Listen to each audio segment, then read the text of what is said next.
La crisis del catolicismo provocada por el Sínodo de la Amazonia quizá venga a demostrar a las personas que pertenecen a esa religión que los grupos a quienes llaman hermanos separados, protestantes o evangelistas, han tenido razón en sus constantes críticas y en su exposición del motivo por el que se han salido de esa religión aún mayoritaria, pero cada vez más en declive en todo el mundo. Los presbíteros, los sacerdotes y hasta los cardenales que han mostrado su descontento han señalado el acto desarrollado en el mismo Vaticano, lugar donde se realizó un ritual de las etnias amazónicas y andinas, como un acto de idolatría y sincretismo, y descalificaron al mismo Papa Francisco por haberse prestado a lo que también han llamado ritual pagano. A todas luces, y bajo una interpretación bíblica muy certera, por primera vez, de manera pública, se ha señalado lo que en realidad ha sido una práctica constante a lo largo de muchos años de la vida del catolicismo, pues su práctica cotidiana está basada en el sincretismo, a tal grado que bien le calza el adjetivo que las Sagradas Escrituras le han señalado a la Gran Babilonia o la ramera, que ha condescendido con muchas prácticas paganas del mundo.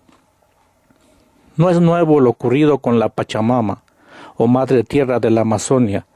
Lo mismo pasó en México, desde la Nueva España, en el sincretismo del cual la muestra más clara es la Virgen de Guadalupe, quien según los historiadores no es otra que la Tonantzin de los grupos mesoamericanos que asistían al llamado Cerro del Tepeyac a venerar a su Madre Tierra también. México está lleno de sincretismos derivados de la mezcla de las tradiciones nativas y del catolicismo, pero México no es el único caso. En todo el mundo ha sido lo mismo y la idolatría del catolicismo ha sido muy evidente, aunque no lo quieran reconocer, pues a sus esculturas en cualquier lugar donde se estableció el catolicismo les dan trato de dioses aunque no lo son, porque se arrodillan ante sus esculturas, les colocan veladoras, les piden milagros, las veneran e incluso las adoran, lo cual está prohibido por las Sagradas Escrituras del Viejo y del Nuevo Testamento. He aquí algunas interpretaciones de dentro de la misma jerarquía eclesiástica, aunque el sacerdote Luis Toro quiera tapar el sol con un dedo y esté en plena campaña de defensa de su credo. Y existe, y ha existido idolatría en el catolicismo desde hace muchos años y no es nada nuevo. Quizá comiencen ya a darse cuenta de sus errores que a sus seguidores pueden llevarlos a la perdición de su alma por ofender a Dios. La televisión no ofrece posibilidad de engaño. Se extendió una tela que representaba seguramente el mundo por los colores, y en esa tela había varias tallas de madera rústicas, dos de mujeres embarazadas de distinto tamaño y una de un hombre con una fuerte erección, las tres desnudas. Bueno, en un momento dado de la ceremonia, los que estaban alrededor de esa tela, entre ellos varios religiosos, había una monja franciscana que era evidentemente reconocible por su hábito, se postraron alrededor de esas imágenes con la cabeza en el suelo.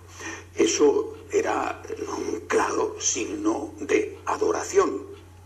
Si nos dicen que eso no es adoración, pues tendremos que creer que el pulpo es un animal de compañía. Algo que nos digan que es que, qué sé yo, a la monja se le rompió el rosario y pidió a los compañeros que buscaran las cuentas que se habían quedado desperdigadas. Aquello fue un claro gesto, un signo de adoración. Lo primero que me llama la atención es que todos estos curas y más que están en contra de que los fieles se arrodillen en la iglesia durante la consagración, han quitado en muchas iglesias los reclinatorios para que no puedan arrodillarse y les critican y se meten con ellos y alguno se atreve a arrodillarse, no se escandalicen, ni protesten, ni digan nada de que se arrodillen delante de unos ídolos. Es muy significativo. Naturalmente ese gesto no terminó ahí. El Papa estaba delante cuando esto ocurría. Ese gesto no terminó ahí. Una de esas tallas, la más grande de estas mujeres embarazadas, fue introducida en una canoa en la sala, el aula sinodal, por varias personas, entre ellos 2 obispos que iban en primera fila. Y después fue depositada en una iglesia de los carmelitas que está al lado del Vaticano, en la Vía de la Conciliazione. Fue depositada allí y se hicieron, delante del altar mayor, y se hicieron todos los días actos religiosos delante de esa imagen.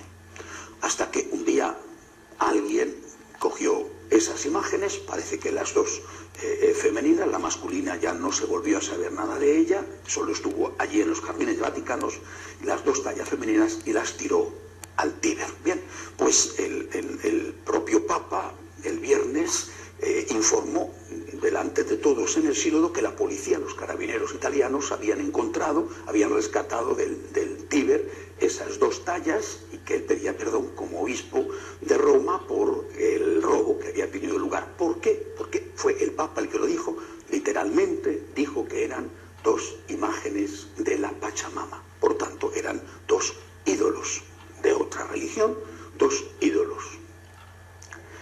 Este es un tema serio. Delante del Papa, en una dependencia que no era la Iglesia, porque eran los jardines vaticanos, pero unos religiosos adoran a un ídolo.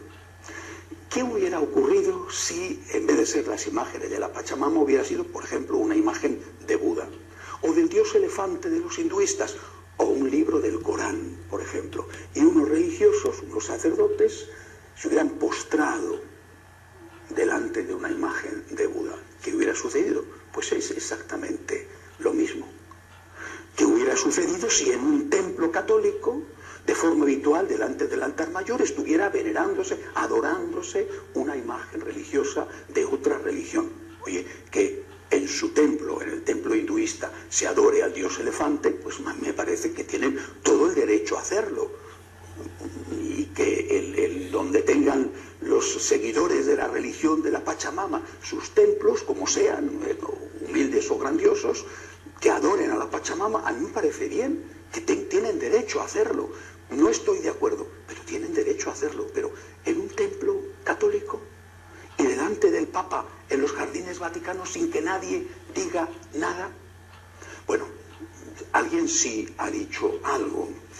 El cardenal Miller, ex prefecto de Doctrina de la Fe, y que yo creo que algo sabe de teología, ante esto dijo que traer los ídolos a la Iglesia fue un crimen contra la ley divina. Y Monseñor Azcona, que fue ya está jubilado, pero fue obispo en una prelatura, en una misión en Brasil, dijo que efectivamente eran ídolos. El Papa lo reconoció, imágenes de la Pachamama, lo dijo tal cual el Papa. Se acabó con la duda, que si era Nuestra Señora de la Amazonía, a ver, si era Nuestra Señora de la Amazonía, ¿quién era la imagen del hombre que estaba allí? Porque se prestaba a muchos equívocos, ¿no? El Papa zanjó y dijo, no, son efectivamente imágenes de la Pachamama.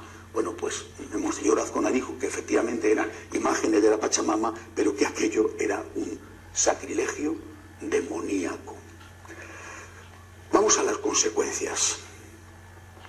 Está circulando de forma especial en Latinoamérica, pero no solo allí, el vídeo que grabó el Vaticano del acto en sus jardines, donde esa gente, algunas chamanas que después bendijeron al Papa con sus ritos, y los religiosos, religiosas, se postraron y adoraron a la Pachamama.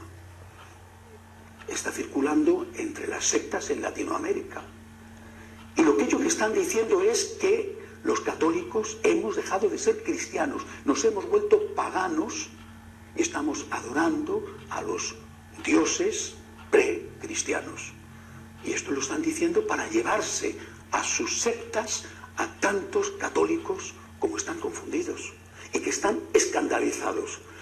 Por supuesto que hay que insultarles, y algunos les insultan, les dicen de todo, sí, pero esos católicos insultados que están escandalizados son la mayoría de los que van a misa y de los que ayudan con su dinero al mantenimiento de la Iglesia, y están sorprendidos y escandalizados.